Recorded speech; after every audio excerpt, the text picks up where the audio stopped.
Welcome to VocabTales, where we learn English through epic stories from history.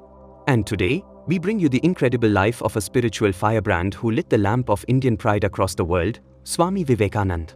Get ready for an inspiring story filled with wisdom, struggle, and transformation. He was born as Narendranath Datta on 12 January 1863 in Calcutta, now Kolkata. His father was a lawyer, and his mother, a deeply spiritual woman. Even as a child, Narendra was a prodigy, sharp, curious, and fearless. He mastered philosophy, logic, classical music, and even Western science. But questions burned in his heart. Is there a God? What is the purpose of life?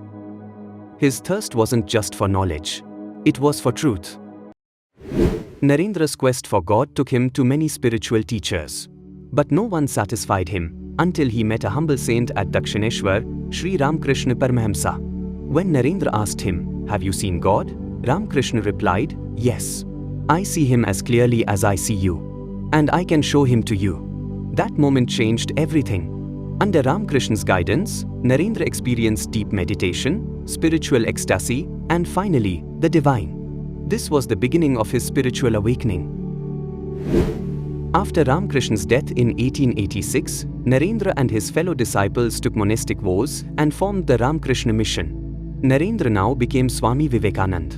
He began a journey across India, from the Himalayas to Kanyakumari, witnessing poverty, superstition, and colonial oppression. He saw India's soul was spiritually rich, but materially broken.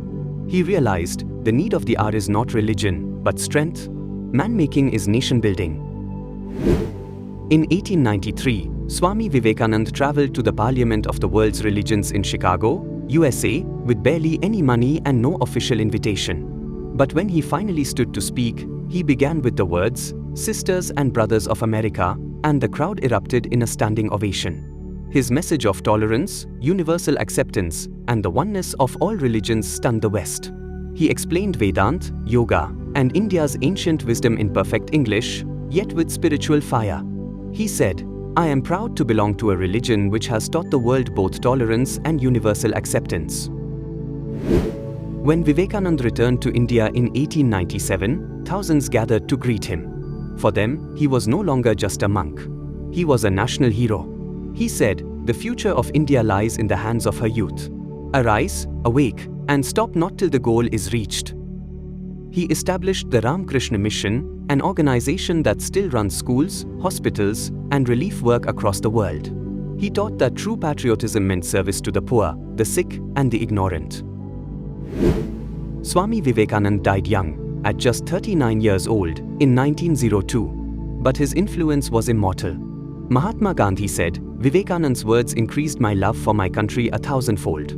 Leaders like Subhash Chandra Bose, Jawaharlal Nehru, and APJ Abdul Kalam all considered him a guiding light. Even today, 12th January is celebrated as National Youth Day in India in his honor. His dream? A strong, spiritual, fearless India. Swami Vivekananda proved that faith, intellect, and courage can change the world. His life teaches us not to run from difficulty but to face it with resilience. So next time you are afraid to speak up, remember the young monk who stood alone in Chicago and shook the world. And sisters and brothers of America, I thank you in the name of the most ancient order of monks in the world.